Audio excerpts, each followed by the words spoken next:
வணக்கம். தமிழக மாதன் சின்னத்தம்பி பேசிகிட்டு இருக்கேன்.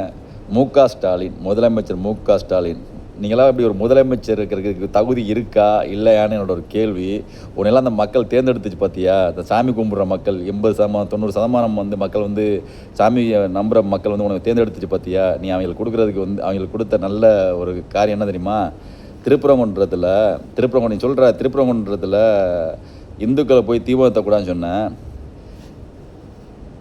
பல வருஷத்துக்கு முன்னாடி இந்து கோயிலை இடித்து இந்து மக்களை கொன்று இந்து மக்களை மதம் மாற்றிய சில மதங்களை வந்து நீ வந்து கொண்டு போயிட்டு மலையில் வந்து தீபத்தை விடுற. சரியா? ஒரு கண்ணை மூடிட்டு ஒரு கண்ணை திறக்கிற. நான் என்ன சொல்கிறேன்னா, நீ அந்த மக்களை நிறுத்தினியல்ல, இந்து மக்கள்னு சொல்கிற மக்களை வந்து அந்த பூர்வக்குடி மக்களை நிறுத்தி நீ ஏறக்கூடாதுன்னு சொன்னீங்கல்ல. மதம் மாறிய மக்களை வந்து சந்தனக்கூடுக்கு அந்த கம்பத்தை இப்போ ஏற்ற சொன்னீங்க. அது எந்த வகையில் நியாயம்னு நான் கேட்குறேன்.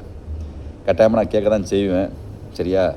நான் தான் கேட்குறேன், இந்த திருப்பரங்குன்ற மலை பாகிஸ்தானில் இருக்கா, இல்லை ஆப்கானிஸ்தானில் இருக்கா, இல்லை பெங்களாதேஷில் இருக்கான்னு என்னோட ஒரு கேள்வி. மதுரையிலலாம் உண்மையில் சாமி கும்பிட்ற மக்கள் இருக்கீங்களா அப்படின்னு எனக்கு வந்து சந்தேகம். ஏன்னா இது தொட்டதுக்கெல்லாம் பிஜேபிக்காரன் வந்துட்டான். பிஜேபி நீ உள்ளே போகக்கூடாதுங்கிற இவங்களாம் அவ்வளோ சாமி கும்பிட்றதுலாம் வெக்கமான சூடெலாம் சொரணெல்லாம் இருக்கணும். இந்த பிஜேபிக்காரனெல்லாம் இந்த ராஜா மற்ற இந்த ராஜாலாம் அங்கே ஒதுங்கிங்கடாங்கிறேன். நான் இங்கெல்லாம் போகாதீங்கடா. அந்த மக்களுக்கு அறிவு இருக்கா இல்லையா? இங்கே உள்ள மக்கள் சாமி கும்பிடுதா இல்லையா? கோயில்களையும் போகக்கூடாது. அப்போ நான் எனக்கு தப்பாக எடுத்துக்காதீங்க. நான் என்ன சொல்கிறேன்னா, இப்போ இந்த நாளைக்கு ஊரடங்கு போட்டுவிட்ருவான். மதுரைக்குள்ளே இருக்க மக்கள் நீங்கள் வந்து அங்கே போய் தட்டி கேட்கணும். அங்கே சாமி கும்பிட்ற மாதிரி இருக்கிறீங்க, சாமி குளம் தெய்வம் மதம் இதெல்லாம் நம்புகிற மாதிரி இருந்தீங்கன்னா நீங்களாம் போகணும். அந்த மலை அடிவாரத்தில் இருக்க மக்கள் தான் அந்த கூட்டத்தை காமிச்சிக்கிட்டு இருக்கு. ஒரு 10 பேரோ 15 பேர் தான் நிற்கிறான். நீங்களாம் அந்த மக்கள்லாம் போய் என்னடா பிரச்சனை உங்களுக்கு, என்னடா யாரோ வெளிநாட்டு மதத்துக்கெலாம் நீ ஒத்து ஊதுறிய, ஏன் மதத்துக்கு நீ ஒத்து ஊத மாட்டுற? ஒரு அம்மாலாம் அங்கே நின்று அழுகுது. இந்த மு.க. ஸ்டாலின் தீபாவளிக்கெலாம் வந்து சொல்ல மாட்டான், அவன் வந்து வாழ்த்து சொல்ல மாட்டான். இவனுக்கெல்லாம் ஓட்டு போடுறான் பாரு. தமிழ்நாட்டில் நம்ம சொந்தத்தில் நிறைய இருப்பான். அவன்லாம் செருப்பை பீ செருப்பு இருக்குல்ல, செருப்பை பீ வச்சு அப்பி அடிக்கணும், எல்லாம் மூஞ்சிலே அடிக்கணும். ஏன்டா அவனுக்குலாம் ஓட்டு போடுறேன்ட்டு, மு.க. ஸ்டாலினுக்கெல்லாம் ஏன்டா ஓட்டு போட்ட அப்படின்ட்டு அடிக்கணும். எல்லாம் செருப்பு கழட்டிட்டு ஏன் போட்டான் சொந்தத்தில் போட்டான். உங்கள் வீட்டுக்கிட்ட இருந்தால் உங்கள் வீட்டில் இருந்த அண்ணன் தம்பி இருந்தால் அவனை செருப்பு கழட்டி அடிங்கிறேண்ணா, ஏன்டா போட்ட அப்படின்ட்டு. ஏன்னா நீ வந்து சாமியை கும்பிட்றியல்ல, பிள்ளையரையோ முருகரையோ இப்போ கும்பிட்றியல்ல, உனக்கு அவன் கொடுக்குறதா? அது மாதிரி இந்த நாம் தமிழர் அப்போ முருகன் முப்பாட்டம்மா எங்கே எங்கே ஒழிஞ்சிக்கிட்டான்? பல வேலைகள் இருக்கும் அவனுக்கெல்லாம், பல வேலைகள் இருக்கும். இதுக்கெல்லாம் வரமாட்டா. எல்லாம் வந்து ஏன்னா சங்கி பிஜேபி பண்ணாங்க. சங்கி பிஜேபிலாம் ஒதுங்கிக்கடா. அங்கே உள்ள மக்கள் சாமி கும்பிடுதா இல்லை நம்ம பார்க்க நேரிடட்டும். தீபாவளிக்கு வாழ்த்து சொல்ல மாட்டானாமா அவன். தீபாவளிக்கு வந்து வாழ்த்து சொல்ல மாட்டான். ஆனால் மக்களோட ஓட்டு ஒத்தையும் வேணும் அவனுக்கு. அங்கே ஒரு 5 அழகிரின்னு ஒருத்தர் இருக்கிறான் மதுரையில். இங்கேருந்து ஓடி போய் அங்கே இருந்துட்டு அங்கே இருக்கிற ஒரே ஜாதிக்குள்ள ஒருத்தனை கொன்னுவிட்டு இப்போ எல்லாம் அண்ணன் தம்பியில் ஒன்று சேர்ந்துக்கிட்டாங்க. அங்கே வெட்டிச்சத்தான் பற்றி அவன் போலீஸ் ஸ்டேஷனில் கிடக்கிறான் வேணும் நம்பிட்டு. அது அந்த குடும்பம் நடுரோட்டில் நிற்குது. அது எங்கே இந்த கமுதியிலேருந்து இவங்களுக்கு இந்த மாதிரி இந்த எங்கள் அஞ்சானஞ்சம் இல்லைடா.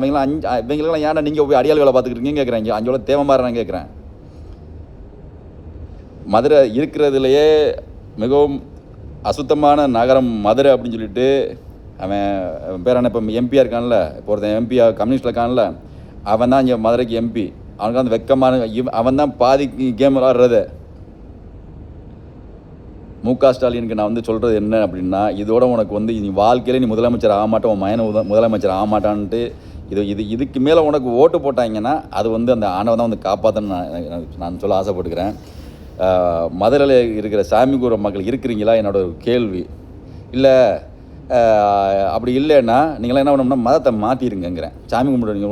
ஏன்னா இதோட ஒரு கேவலமான தன்மை வந்து ஒரு அரசாங்கம் வந்து உங்களுக்கு செய்யக்கூடாது. சரியா?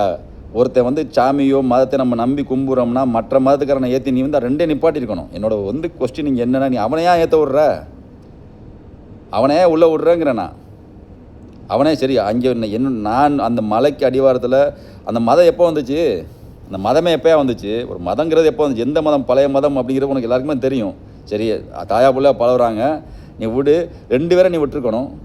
ஒருத்தனை பற்றி விட்டுற, அதுவும் போலீஸ் பாதுகாப்பில் ஒரு கோர்ட்டு உனக்கு ஆர்டர் கொடுத்துச்சேயா? உனக்கு கோர்ட்டு ஆர்டர் கொடுத்து செய்யாத, தீபத்தை ஏற்ற விடு, பிரச்சனைலாம் அவங்களும் சந்தம் கூட ஏற்றிட்டு போகிறாங்க. யாரும் ஒன்றும் கண்டுக்க போகிறதில்ல. இன்றைக்கி வந்து நீ வந்து உனக்கு ஓட்டு போட்ட நபர்கள் எவன் இன்னமும் வந்து உனக்கு திமுககாரன் அப்பன் பாரம்பரியம் இன்னும் நிறையா பேருக்கு திமுகனா என்னென்ன அதோட அடிப்படையாக தெரியாது. நிறையா பேருக்கு அவனுக்கு ஓட்டு போட்டுருக்கவனுக்கெல்லாம். சரியா?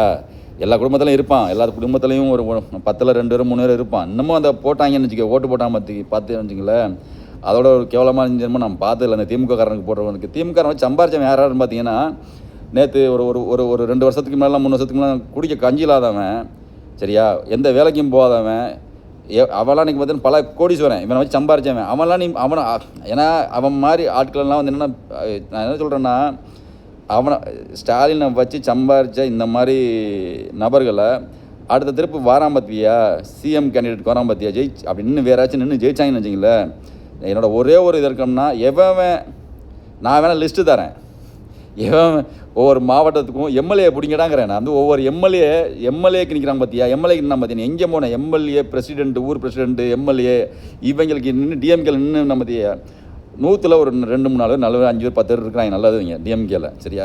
பாக்கி 90% எம்எல்ஏக்களை நீங்கள் பிடிங்கடாங்கிறேன். ஏன்னா இன்றைக்கி உள்ள இந்த மாதிரி பிரச்சனைக்கு இந்த எம்எல்ஏ ஊருக்கு வந்து ஒவ்வொருத்தன் ஊருக்கும் எம்எல்ஏ ஓட்டு கேட்க வரான் பார்த்தியா, அவனை சட்டையை பிடிச்சி, நீ ஏன்டா என் கோயிலுக்கு நீ தீவம் தர மாட்டுற, நீ எப்போ இங்கே உள்ளே வரலாம் எப்படின்னு ஒரு கிராமத்துக்கு வந்து கேட்டேன்னு வச்சுக்க. ஏன்னா இங்கே தான் சாதிக்காரன் நிப்பாட்டுறானே, சாதிக்காரன் இப்போ நான் ஒருத்தன் சாதிக்காரன் சண்டை போடணுன்னா நம்ம அம்மாவை தம்பியை சொந்தமாக வந்துட்டு ஏன் நம்பாலும்மா அந்த மாதிரி ஆள் தப்பு நல்லா வந்துடும்.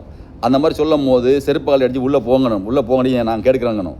அவன் மாதிரி வாரான் எம்எல்ஏ கேண்டிடேட் வந்து ஒருத்தர் நிற்க வாரானா அவனை செருப்பு கால் அடிச்சு ஏன்டா அப்படின்ட்டு அடிச்சுன்னா அவனுக்கு போய் அங்கே ஸ்டாலினுக்கு போய் அண்டை கட்டும் உள்ள அண்டை கட்டும்.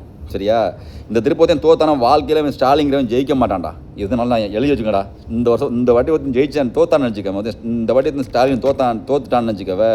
இன்றைக்கி இது வந்து இப்படி இந்த மாதிரி ஏடிஎம்கே வந்து பிரிஞ்சு நின்றுச்சு, இப்படி இருந்தால் இவங்க திருப்பி இந்த காசை வாங்கி ஜெயிச்சுட்டு போவாங்க.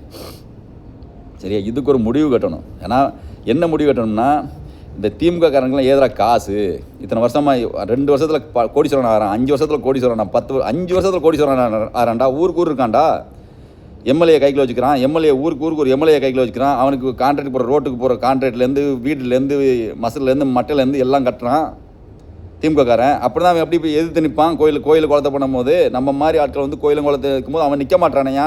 இதுதான் சங்கதி. இங்கே வேறு ஒன்றும் சங்கதி இல்லை. ஒரு கிராமத்துக்கும் ஒரு ஊருக்கு இருக்கிறான்,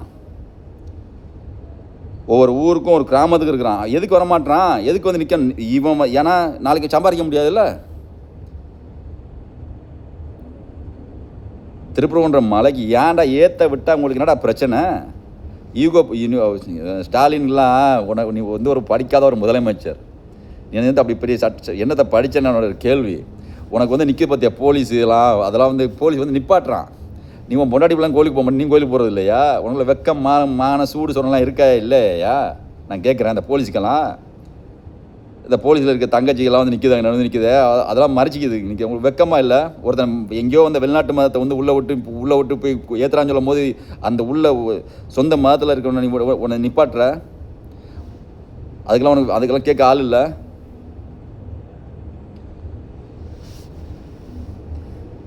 இதுக்கு வந்து இந்த வரும் எலெக்ஷனில் திமுககாரனுக்கு ஒரு முடிவு கட்டினா மட்டும்தான் வாழ்க்கையில் திருப்பி அவன் ஆட்சிக்கு வரக்கூடாது. அவன் எவன் வந்தாலும் சரி, அவன் தற்கொலை விஜய் வந்தாலும் சரி, வேறு எவராச்சும் ஒரு கட்சி வந்தாலும் நான் வந்து ஏற்றுக்குவேனே தவிர இந்த தாயொலி வரவே கூடாது. அப்படின்னு தான் என்னோட ஒரு இது.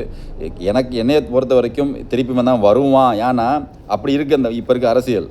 ஏடிஎம்கே வந்து இந்த ஏடிஎம்கே எடப்பாடி ஒருத்தர் இருக்கிறான், அவன் அதுக்கு மேலே ஒரு சாம்பிராணி. அவன் என்ன எல்லாம் இருக்கிறதெல்லாம் பிரிச்சுக்கிட்டு இங்கிட்டு சசிகலான்னு ஒருத்தி இருக்கிறா, ஒருத்தி பிரித்து எல்லாத்தையும் நாசம் பண்ணி அந்த கட்சியை நாசம் பண்ணி நடுவில் விட்டுட்டு நிற்கிறாங்க. அங்கிட்டு ஓபிஎஸ் ஒருத்தன்